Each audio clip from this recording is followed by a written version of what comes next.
Hi everyone, today is Wednesday, April 15th, and we are up to our second day of reading the book Wild Ones by John Mualem. So on Monday you read the little introduction at the beginning of the book, and today we actually start what he calls Part 1, Bears. And that starts with Chapter 1, which is titled Martha Stewart on the Tundra.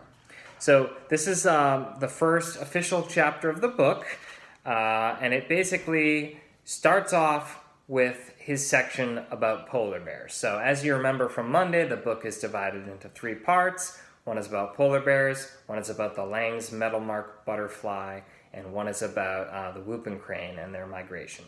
So part one is about his visiting actual polar bears up in Churchill, Churchill, British Columbia, which is in Canada.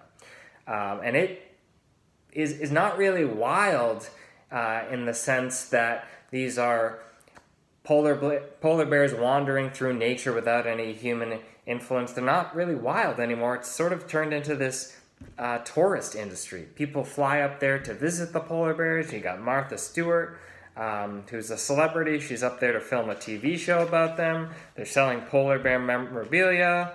They all load into these buggies and drive around looking for polar bears. The whole thing is actually very unnatural.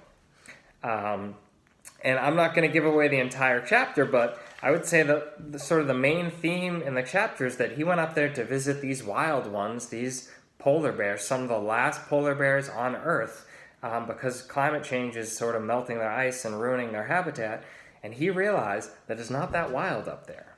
All right. He brought his daughter with them.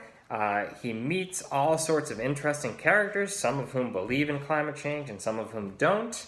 And that sort of confusion surrounding this whole wild animal industry, if that can even be a term, I mean, there's some hypocrisy right there. Isn't that sort of an oxymoron to have a wild animal industry? How can you be wild and also have a tourist industry surrounding them? So that is really the central confusion in chapter 1 of this book. And he ends up sort of at the end realizing this and watching Martha Stewart and her camera crew sort of race across the tundra trying to get this pretty shot of polar bears in the sunset. And none of it goes very smoothly. And that's where chapter 1 ends. Okay? So this is a fairly short chapter. It should not be too long of a read, but be on the lookout for that confusion.